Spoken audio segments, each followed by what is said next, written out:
네, 안녕하십니까? 안녕하세요. 오늘 말씀은 재림에 관한 말씀입니다. 어제 천국 말씀을 전하면서 천국을 꿈으로라도 보여주기를 기도했던 선열 목자님의 마음을 누구보다 잘 공감하고 있는 이동건 목자입니다. 그래도 천국과 지옥은 가끔 맛볼 수 있습니다. 자, 문제 내겠습니다. 멀쩡히 걸어 들어온 내과 환자가 큰 질환은 고치고 썩은 이를 뺀 후에 죽어가는 것을 바라보는 의사의 마음은 잘하네요. 차라리 꿈이었으면 하고 지옥을 경험하고 있는데 죽어가던 환자가 기도한 후에 살아나서 양말을 주고 가는 것을 바라보며 감사하는 의사의 마음은 잘 알고 있습니다. 취업하기 어려운 소비도시 강주에서 화천기공 합격 소식을 들은 그 마음은 천국과 지옥을 잘 느끼고 계십니다. 그러면 좀 어려운 문제입니다. 마음에 화사한 꽃이 피게 한 그녀가 다른 남자, 그것도 친구에게로 떠나가 버려 시들은 꽃이 된 어떤 남자의 마음은 지옥? 아니죠. 그 여자가 여시 같은 여자였을 수 있거든요. 후에 더 좋은 현숙한 여인을 만나니 결론은 천국입니다. 여러분은 지금 천국과 지옥을 느끼고 있습니다. 자, 그런데 재림은 어떻습니까? 정말로 성령의 도우심이 필요합니다. 나병 환자의 발걸음 소리를 많은 군대가 쳐들어오는 소리로 듣게 하사 승리를 주신 성령께서 제가 콩떡같이 얘기해도 쑥떡같이 잘 알아듣게 하시기를 간절히 기도합니다. 능력과 큰 영광으로 다시 오실 예수님. 구약에 예언된 대로 이 땅에 오셨던 예수님께서는 인류를 구원할 약속된 메시아로서의 길을 묵묵히 걸으셨습니다. 십자가의 죽으심과 부활, 그리고 세상 종말의 때에 다시 오실 것을 말씀하시고 마침내 세상 죄를 지고 가는 하나님의 어린 양으로서 희생 제물이 되어 십자가에 못 박혀 죽으셨습니다. 또한 말씀하시던 대로 상황 권세를 이기시고 부활 승천하심으로 예수 그리스도를 구주로 믿는 모든 사람들이 구원 얻을 수 있는 길을 열어놓으셨습니다. 오늘날 우리가 살고 있는 이 세상은 재난과 전쟁과 기근과 엽기적인 사건, 사고가 점점 정도를 더해가고 있고 미혹하는 거짓 영들도 제철을 만난 듯 더욱 마음을 혼미하게 하고 있습니다. 그래서 예수님께서 제자들에게 말씀하셨던 대로 재림하시게 될 종말의 시기가 임박했음을 생각나게 합니다. 말씀을 통해 예수님께서 재림하실 종말의 징조를 살펴보고 종말을 맞이하는 우리의 자세가 어떠해야 하는지 배워 재림을 준비하는 삶을 사는 복된 인생이 될 수 있기를 기도합니다. 일부 온 세상에 전파될 천국복음 1절에서 14절까지입니다. 1절을 보십시오.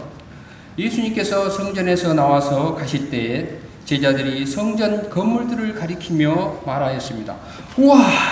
선생님, 이 건물 좀 보세요. 이 돌들도 어마어마하지요?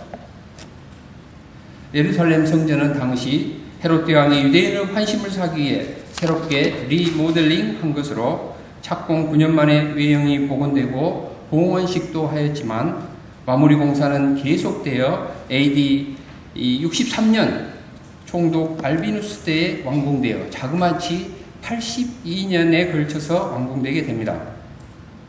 온통 아름다운 흰 대리석으로 건물을 꾸몄고 천장과 지붕과 문들은 황금으로 장식했습니다.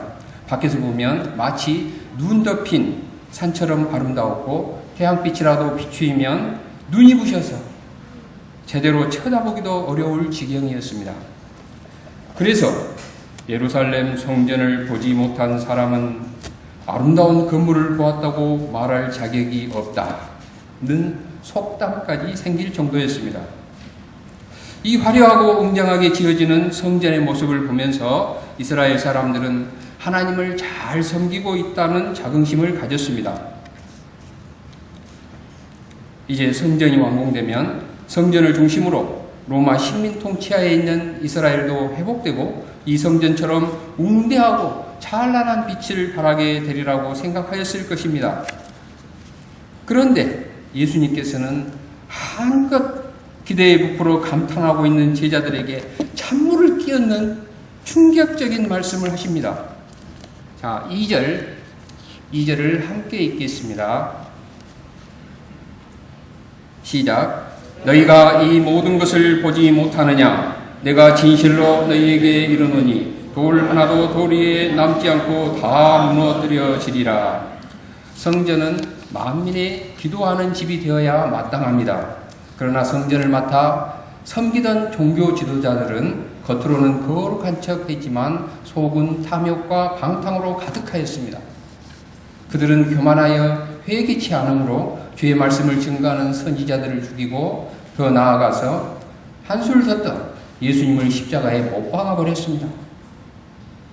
후에 예루살렘 성전의 멸망은 이처럼 성전이 성전으로서의 기능을 상실하고 신앙의 타락과 죄가 가득 흘러 넘칠 때에 임한 하나님의 심판이었습니다. 성전이 지어지는 데는 82년이 걸렸지만 멸망하는 데는 한순간이었습니다. 성전이 완공된 지 불과 7년 후인 AD 70년 로마의 디도 장군이 끌고 온 로마군이 예루살렘 성전에 불을 질렀는데 돌 틈 사이로 흘러내린 금을 찾기 위해 돌 하나하나를 뒤집고 깨뜨렸습니다. 그 후에도 70여 차례의 지속적인 파괴로 돌 하나도 돌 위에 남지 않고 다 무너뜨려지리라는 예수님의 예언의 말씀은 성취되었습니다. 지금은 통곡의 벽으로 성전터 일부만이 간신히 남아 역사를 전하고 있습니다. 오늘날 인류가 쌓아올린 과학 문명도 외형상으로 볼 때 예루살렘 성전처럼 화려함의 극치를 이루고 있습니다. 컴퓨터와 전자산업의 발달로 인터넷을 통해 지구 반대편까지 몇 초 만에 편지를 보내고 월드컵 중계를 실시간으로 보고 초음속 여객기를 통해 지구촌이라는 말이 생소하지 않게 되었습니다.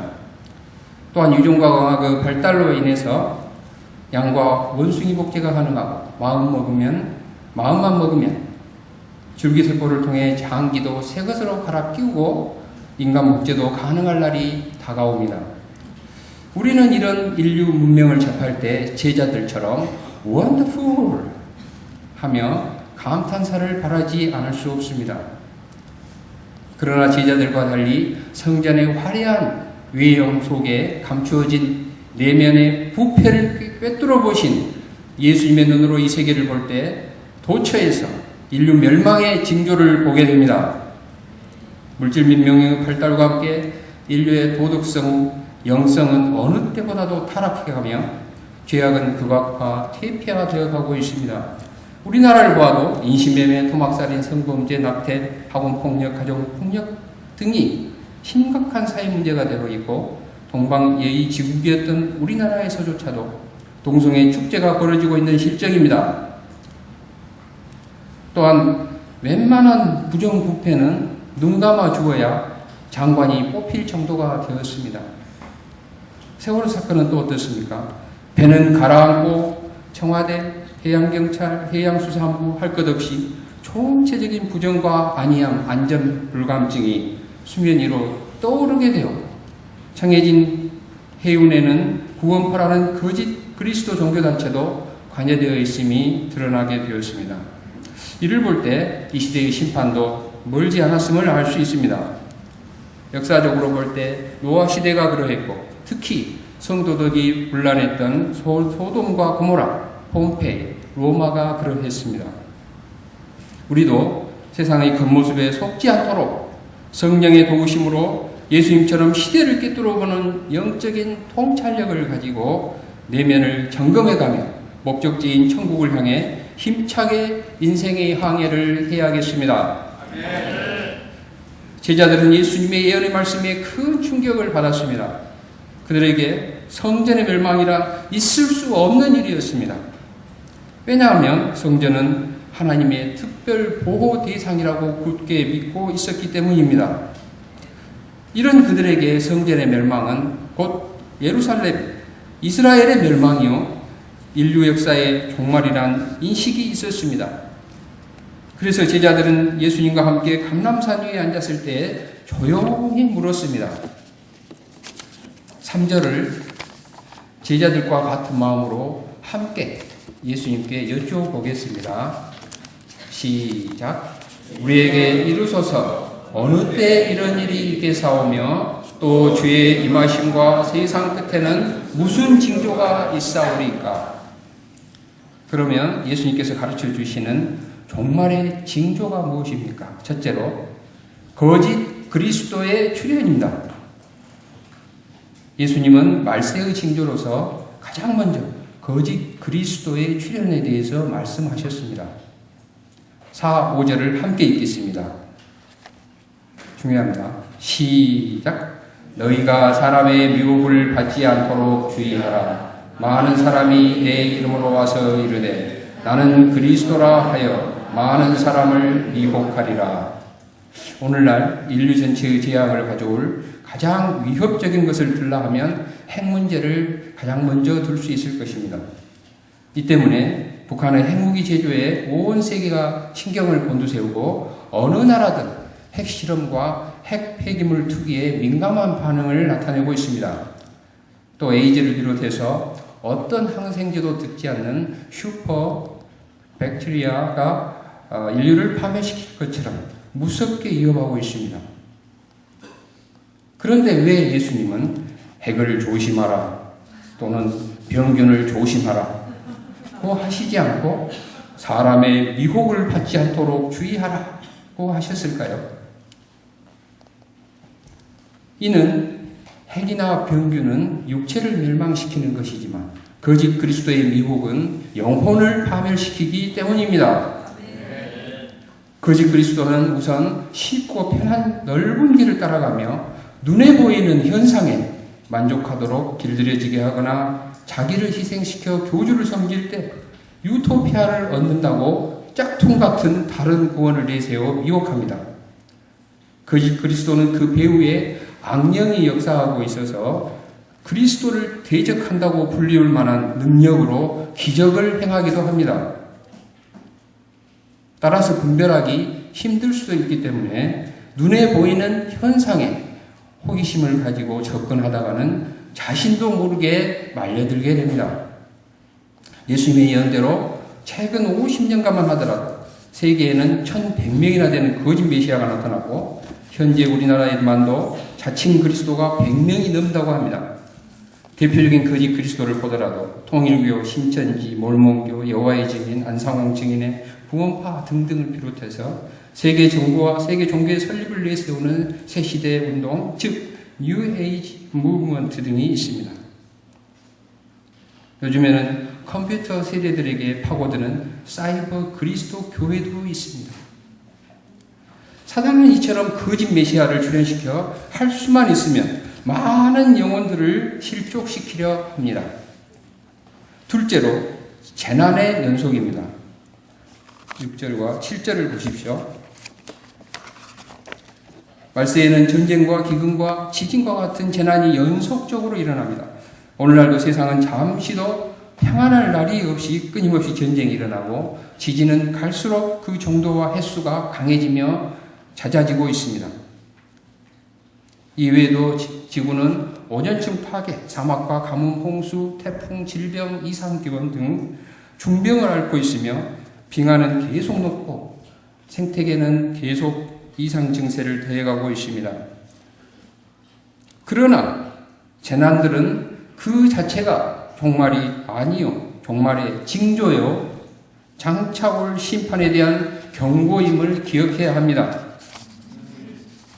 하나님은 이런 재난들을 통해 인생들이 죄를 회개하고 하나님께로 돌아오기를 원하시는 것입니다. 또 재난의 시작은 NIV 성경에 보면 The beginning of birth pains로서 해산 고통의 시작과 흡사합니다. 새 생명을 탄생시키기 위해서는 반드시 힘든 해산의 고통을 겪게 됩니다. 이처럼 인류 역사의 재난도 처음엔 여인의 해산 고통과 같이 통증이 오는 그 주기가 완만합니다. 그러다 예수님의 재림이 가까워질수록 빨라지면서 출산하기 직전처럼 으악! 제가 여자 목사 내려면 안 되더라고요.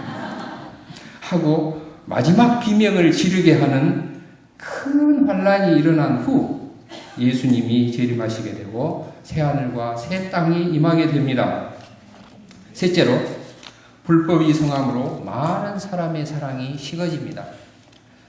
인간은 서로 신뢰하고 사랑하고 섬기고 허물과 약점을 감당해주며 살아야 행복한 삶을 영위할 수 있습니다. 그러나 종말의 때가 되면 불법이 성하게 되고 온갖 부정부패와 강포가 난무하게 됩니다. 사람들은 무정하고 무자비하고 자기중심적이고 이기적이 돼서 사람이 살기 힘든 삭막한 세상이 되어버리고 신앙적 박해와 탄압이 더욱 심해집니다. 왜 그렇습니까? 예수님은 요한복음 3장 20절에서 악을 행하는 자마다 빛을 미워하여 빛으로 오지 아니하나니 이는 그 행위가 드러날까 하며 라고 하였습니다. 죄는 사람을 어두움 속으로 숨게 만들고 어두움을 사랑하듯이 행동하게 합니다. 그래서 빛의 사람들을 미워하고 핍박하게 됩니다. 신자들이 예수님 때문에 핍박을 받고 심지어는 순교를 당하기도 하는 모습을 보고 많은 사람들이 두려워 믿음을 떠나게 됩니다. 디모데후서 3장 1절에 4절에서도 사도 바울이 말세에 나타날 현상에 대해서 다음과 같이 말했습니다. 네가 이것을 알라. 말세에 고통하는 때가 이르리니 사람들은 자기를 사랑하며 돈을 사랑하며 자긍하며 교만하며 회방하며 부모를 거역하며 감사치 아니하며 거룩하지 아니하며 무정하며 원통함을 풀지 아니하며 참소하며 절제하지 못하여 사나우며 선한 것을 좋아하지 아니하며 배반하여 팔며 조급하며 자고하여 쾌락을 사랑하기를 하나님 사랑하는 것보다 더하며 이와 같이 하여 종말의 징조가 극에 달하게 되면 예루살렘 멸망을 시작으로 예수님 재림하시기 바로 직전까지 마지막 대환란이 일어나게 됩니다. 이후 능력과 큰 영광으로 오실 예수님 15절에서 31절까지입니다. 15절을 보십시오. 그러므로 너희가 선지자 다니엘의 말한 바 멸망의 가증한 것이 거룩한 것에 선 것을 보거든. 여기서 멸망의 가증한 것이란 하나님의 거룩한 성전을 더럽히는 신성 모독을 말합니다. 이 예언의 말씀은 BC 168년 시리아의 안티오코스 에피파네스가 성전에 주피터 신상을 세우고 그 제단에 부정한 돼지를 제물로 드림으로써 성취되었습니다. 또 AD 70년에는 로마의 디도 장군이 성전 문 동편 곁에 독수리가 새겨진 로마 군기를 세우고 분향함으로 성취되었습니다. 이것은 결국 예루살렘의 멸망과 이스라엘의 멸망을 말합니다. 성전이 회파되고 멸시를 당하는 때는 종말의 때요 멸망의 때입니다. 이런 때는 어떻게 해야 구원을 얻습니까? 16절에서 20절까지는 환난의 때의 행동 지침이 나와 있습니다. 요약하면 세상 미련 때문에 탐심을 부리지 말고 시급히 산으로 피하여 생명을 보존해야 함을 가르쳐 줍니다. 그래도 이전에 일어났던 환난들이 아무리 심했다 해도 어찌 보면 경고성 예행 연습을 겪은 것이라고 볼 수 있습니다. 모두 궁극적인 종말은 아니었기 때문입니다. 예수님께서는 창세로부터 지금까지 없었고 후에도 없는 전무후무한 대환란이 마지막에 닥칠 것이라고 말씀하십니다. 그날들을 감하지 아니하면 모든 육체는 멸망하고 말 것입니다. 그러나 하나님께서는 택하신 자들을 위하여 그날들을 감하십니다. 이는 대환란도 결국은 하나님의 주관 아래에 있음을 보여줍니다. 대환란이 있을 그때에는 예수님께서 재림하시기 직전이기 때문에 미혹의 역사가 더욱 강력하게 일어납니다. 적 그리스도가 큰 표적과 기사를 행하여 할 수만 있다면 신자들까지도 미혹하려 합니다. 그러나 우리는 그때 그리스도가 광야에 있다거나 골방에 있다 하여도 믿지 말아야 합니다. 왜냐하면 예수님께서는 번개가 동편에서 서편같이 번쩍임같이 눈 깜짝할 순간에 어느 지역 어느 나라나 알 수 있게 재림하시기 때문입니다. 죽음이 있는 곳에 독수리들이 모이듯이 세상에서 타락하여 영적으로 죽은 자들에게는 심판의 주 예수님께서 독수리처럼 반드시 재림하시게 되십니다. 29절을 함께 읽겠습니다. 29절 시작. 그날 하늘 위에 즉시 해가 어두워지며 달이 빛을 내지 아니하며 별들이 하늘에서 떨어지며 하늘의 권능들이 흔들리리라. 대환란 후에는 인류에게 생명의 에너지를 공급하던 해가 어두워지게 됩니다. 하늘의 모든 권능들은 흔들리고 행성과 행성이 충돌하여 유성이 비오듯이 지구로 떨어질 것입니다. 그때는 더 이상 해 볼 일이 없어지게 됩니다. 별 볼 일도 없어지게 됩니다. 달을 노래한 시를 이해할 수 없게 될 것입니다. 땅은 갈라져 모든 것을 삼키고 쓰나미와 슈퍼 헤비급 태풍이 곳곳에서 쓸어가 버리고 인류가 이뤄놓은 찬란한 문명들은 돌 위에 돌 하나도 남지 않았던 성전처럼 순식간에 잿더미로 변할 것입니다. 일생을 투자하여 벌어둔 돈도 휴지 조각이 되어버립니다. 그날이 바로 인류 최후의 심판날입니다. 그때 예수님은 어떤 모습으로 재림하시게 됩니까? 30절 하반절을 보십시오. 그들은 인자가 구름을 타고 능력과 큰 영광으로 오는 것을 보리라. 예수님께서 처음 이 땅에 인간의 몸을 입고 오셨을 때 말 위에 가장 비천하고 초라한 모습으로 아는 사람만 알게 오셨습니다. 그러나 다시 오실 때는 만왕의 왕으로서 온 세상을 심판하실 심판주로서 오십니다. 그때는 수많은 천군 천사들을 거느리고 머리에는 금면류관을, 가슴에는 금띠로 빛난 옷을 입으시고 손에는 만국을 심판하실 돌을 들고 능력과 큰 영광으로 오십니다. 능력과 큰 영광으로 예수님께서 강림하실 때 호령과 천사장의 소리와 수많은 천군 천사들의 우렁찬 나팔 소리가 사방에 울려 퍼집니다. 아까 굉장히 잘하던 주 예수께서 강림하신다 하는 소리와 함께 빰빠라밤 빰빰빰빰빰빰 하는 빵빠르가 온 천지에 울려 퍼져 모르는 사람이 없게 오시게 됩니다. 그러면 예수님께서 재림하셔서 하실 일이 무엇입니까? 31절을 보십시오. 예수님은 천사들을 보내어 그 택하신 자들을 하늘 이 끝에서 저 끝까지 사방에서 모으게 됩니다. 그때에는 생명책에 기록된 대로 우리의 이름을 부르게 됩니다. 박다일 목자님으로부터 이번 수양에서 예수님을 영접한 형제 자매님들까지 한 분도 빠짐없이 다 불러 모읍니다. 최남근 당첨, 안태용 당첨, 박에레미야 목자님의 딸 박마리아, 그 옆에 서혜진, 이경표, 이 얼마나 영광스럽겠습니까? 우리 요회만 불렀습니다. 죄송합니다. 만일 그때 이름이 호명되지 않으면 끝장입니다. 그날은 믿지 않는 자들에게는 심판과 형벌의 날이지만 믿는 자들에게는 구원과 영광의 날입니다. 그때에는 예수님의 말씀을 소홀히 들려듣거나 믿음으로 순종하지 않았던 많은 사람들이 가슴을 치며 눈물로 통곡하게 됩니다. 그러나 그때 가서야 울고 불며 이를 갈고 후회해도 소용없습니다.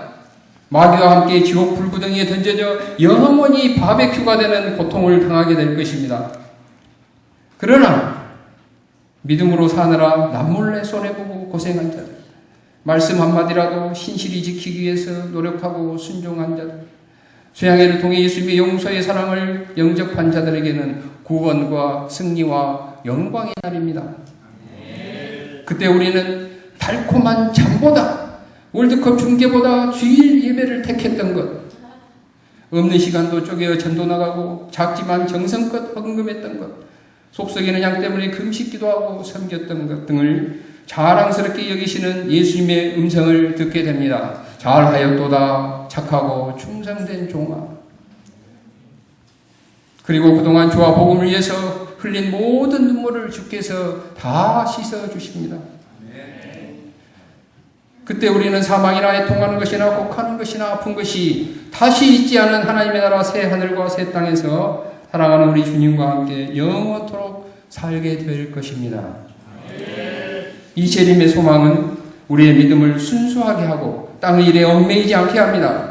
이 소망은 이 세상의 크고 작은 슬픔과 좌절을 이겨내어 독수리와 같이 힘차고 적극적 인생을 살게 하는 원동력이 됩니다.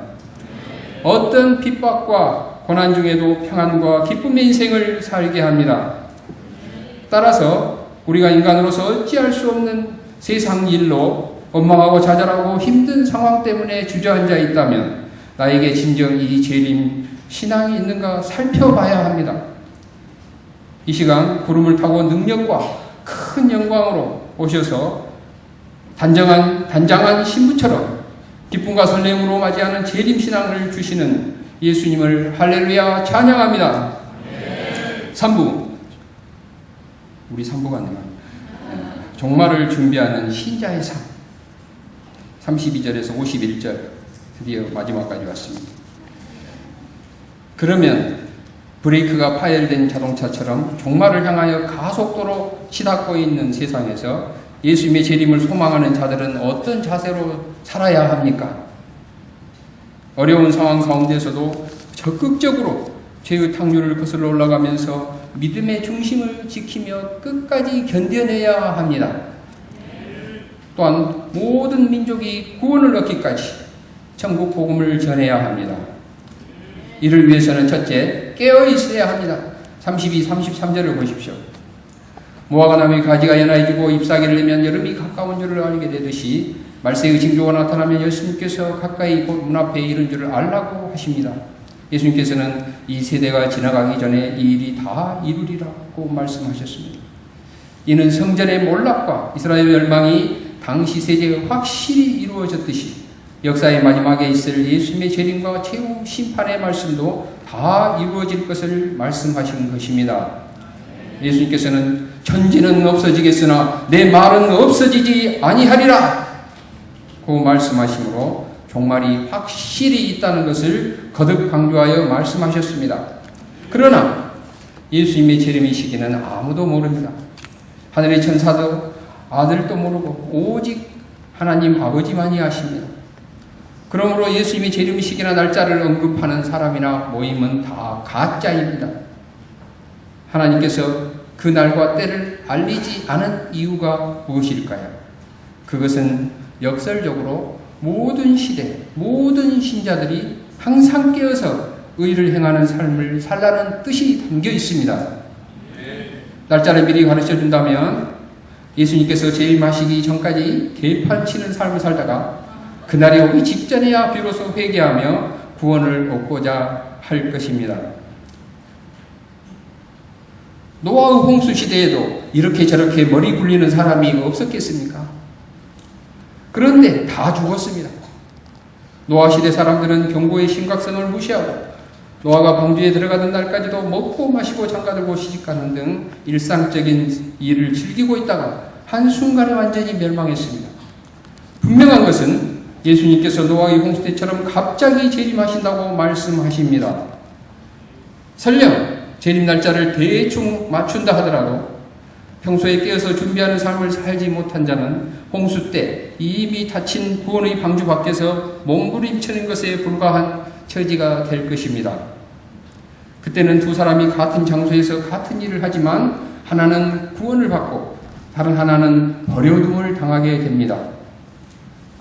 평소에 깨어있는 자는 데려감을 당하고 그렇지 못한 자는 한순간에 망합니다.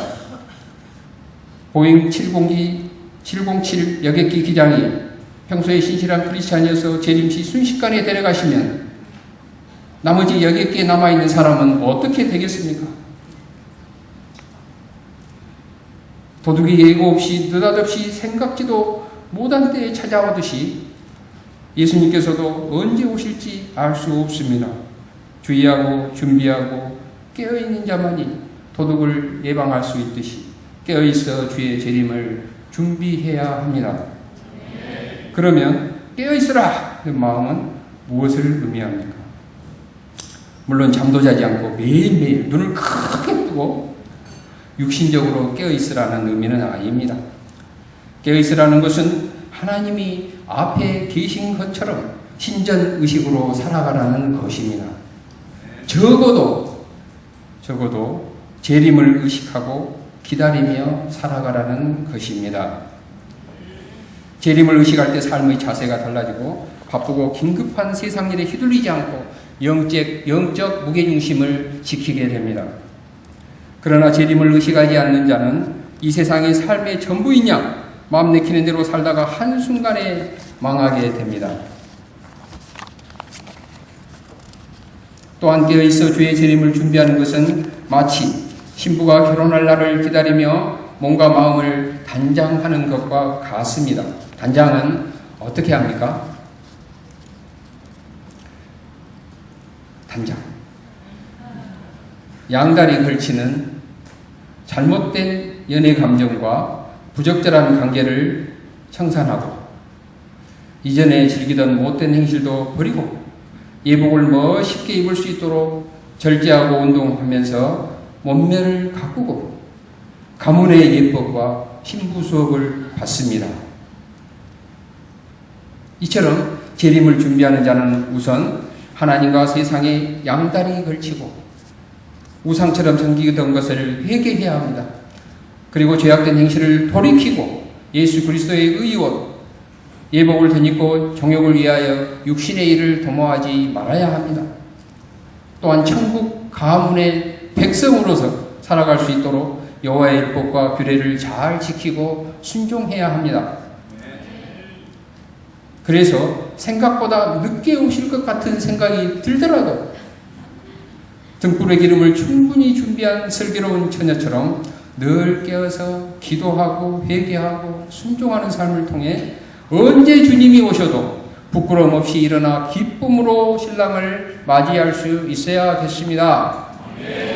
둘째, 충성되고 지혜 있는 종이 되어야 합니다. 45에서 51절입니다. 45, 46절을 함께 읽겠습니다. 45, 46절 시작. 충성되고 지혜 있는 종이 되어 주인에게 그 집 사람들을 맡아 때를 따라 양식을 나눠줄 자가 누구냐. 주인이 올 때 그 종이 이렇게 하는 것을 보면 그 종이 복이 있으리로라.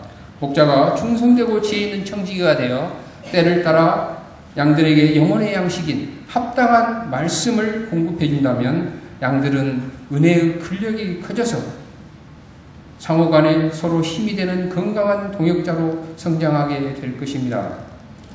이렇게 사명에 충성할 때 주인이 그 모든 소유를 맡기게 될 것입니다. 그러나 주님께서 더디 오리라 생각하고 먹고 마시고 즐기는 일로 욕망을 채울 때 엄히 심판을 받게 됩니다. 다 왔습니다. 말씀을 준비하면서 재림에 관한 것은 아직 겪어보지 않은 일이라 너무 어렵다 생각을 했습니다. 인터넷을 뒤져보니 재림에 대해 언급한 블로그 열의 8은 이단들이 써놓은 것이었습니다. 이단이 아닌 종파에서도 전천년, 무천년, 후천년설 등 신학적 이론을 읽다가 보니 무엇이 맞는지 혼란스럽고 머리가 아플 지경이었습니다. 물론 재림에 대한 연구도 필요하지만 하나님께서는 연구하고 지옥 가는 것보다 재림을 준비하는 삶을 사는 것이 훨씬 더 중요한 것임을 깨닫게 해주셨습니다. 저는 예수님의 재림을 연구했다고 할 정도는 훨씬 못 미치지만 알고는 있다고 생각했습니다. 그런데 저의 삶의 모습을 돌아보면 실제적인 재림신앙이 없음을 깨닫게 되었습니다. 재림에 대해 아는 것과 그에 합당하게 믿고 순종하는 것이 달랐기 때문입니다. 미국에서 한때 지구 종말의 날을 깨우치는 영감 있는 책을 써서 유명해진 베스트셀러 작가가 번 돈으로 부동산을 사모은 적이 있습니다. 그래서 그 진정성을 놓고 무리를 일으킨 적이 있었습니다. 픽 웃다가 어쩌면 저의 모습이 이 작가의 모습과 다르지 않다는 생각이 들었습니다. 한쪽에서는 재림의 소망이, 다른 한쪽 구석에서는 규모의 차이는 있겠지만 전원주택이나 마당이 넓은 단독주택에서 살고 싶은 마음이 내 안에 자리 잡고 있기 때문입니다.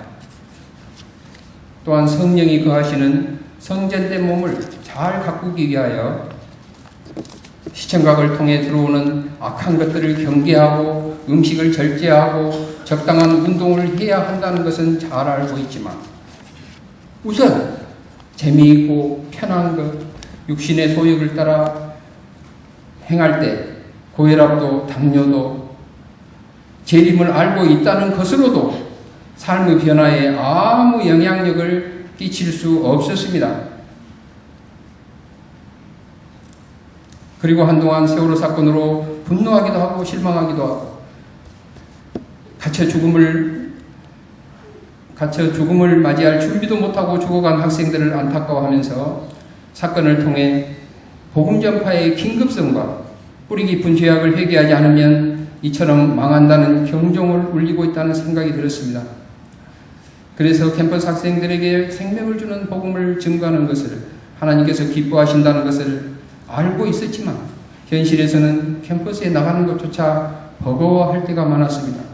의원일에 매여서 그날 해야 할 바쁜 일에 쫓기다 보면 피곤해 그저 쉬고 싶은 마음만 들었기 때문입니다. 세월호 특별법을 제정하고자 하나 당리당략에 막혀 진척이 없는 위정자들의 모습이 여전히 자기의 현실적인 유익을 쫓아 행동하는 나의 모습이었습니다. 그럴 때 적극적으로 깨어서 믿음으로 살지 못했습니다. 저희 팀원 4명 중 3명이 이런저런 일로 떠나가고 몇 년째 제자양생의 열매가 없어도 침체되지 않고 다시 일어설 수 있었던 것은 그동안 수차례 시험 실패를 통해 다시 일어서는 훈련을 받았고 또 허물과 죄만 반복하여 드렸지만 회개할 때 그보다 더 큰 사랑으로 감싸주시는 은혜를 통해 다시 살아나는 부활의 신앙을 체험할 수 있었기 때문입니다. 그리고 꾸준한 새벽기도와 양식 말씀 써먹기, 그리고 부족하지만 어찌하든 소강을 쓰고자 할 때 환자분은 틈틈이 시간을 내서라도 쓸 수 있었고 은혜가 있었습니다. 또한 하나님께서는 주일학교 이들을 맡기시면서 어린 시절부터 잠재되어 있는 나의 혈기를 드러나게 하셨고 참고 기다려줄 줄 아는 마음을 배워가고 있습니다. 그런데 부활의 믿음을 덧입은 후로 죽는다는 것에 대해 오히려 가볍게 생각하는 경향이 있었던 것 같습니다. 최근 갑작스런 장모님 소초는 죽음을 준비하는 삶에 대해 다시 한번 생각해보는 계기가 되었습니다. 수술을 마취해서 못 깨어나신 이를 통해 인간은 대개 예상치 않은 순간에 미처 헤어질 준비도 안 되었는데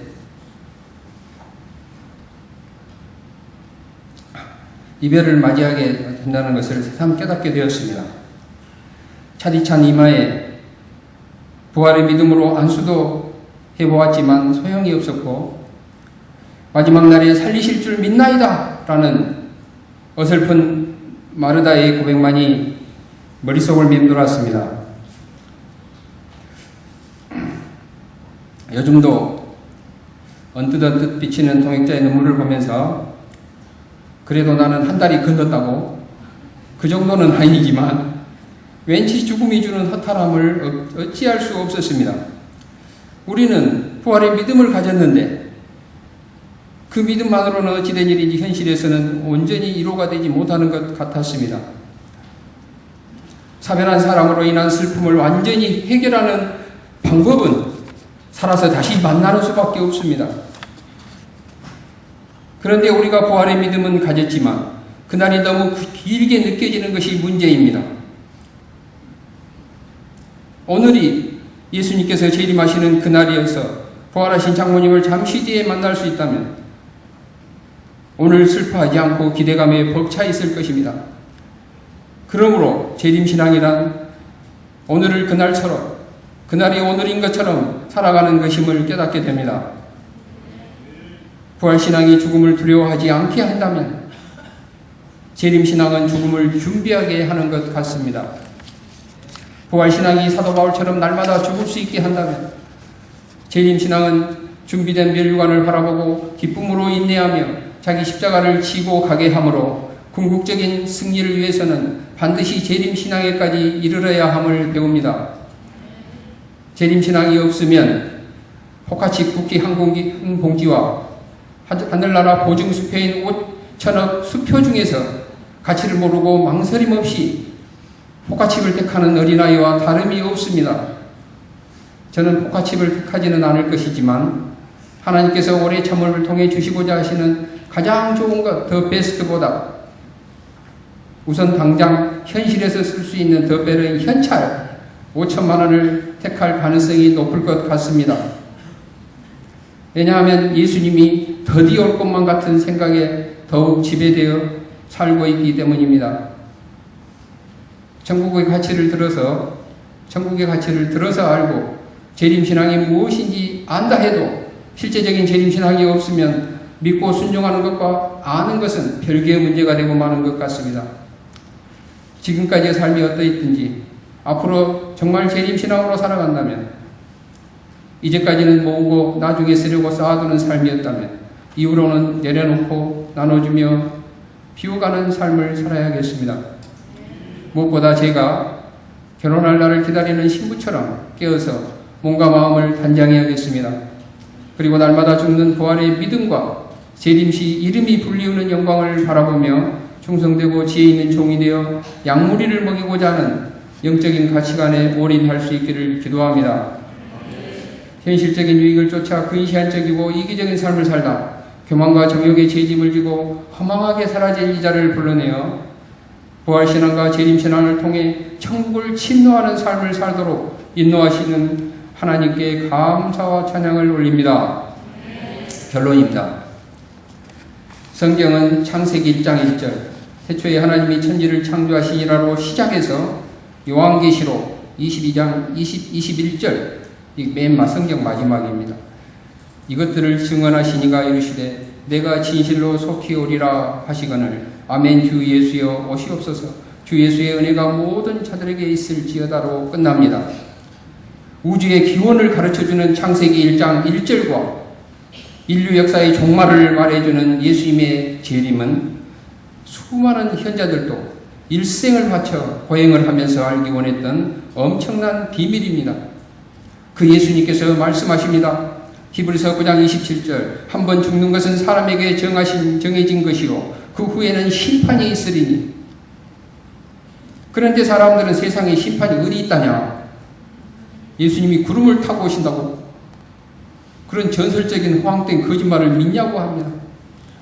그리고 원더풀 카운셀러인 하나님께 기도하고 말씀에 순종하기보다 내 소견에 오른 대로 마음 가는 대로 살아갑니다. 그러다 받은 문화를 다 허비하고 죄의 열매만 주렁주렁 맺게 됩니다. 그러나 예수님은 반드시 이 땅에 다시 오십니다. 구름을 타고 큰 능력과 영광의 모습으로 오십니다. 또한 갑작스럽게 오셔서 끝까지 견디며 예수님을 믿는 사람은 구원하시고 경고를 무시하고 믿지 않는 사람을 심판하십니다. 주님께서 영광 중에 재림하실 그날까지 충성되고 지혜 있는 종이 되어 하나님의 양우리들에게 생명의 꼴을 먹일 수 있기를 기도합니다. 또한 천국 복음을 힘써 모든 민족에게 전파할 수 있기를 기도합니다. 그래서 장차 다시 오실 예수님과 함께 웃으며 모두 다 천국으로 올라갈 수 있기를 기도합니다. 여절 말씀 24장 30절 읽고 제가 기도하고 마치겠습니다.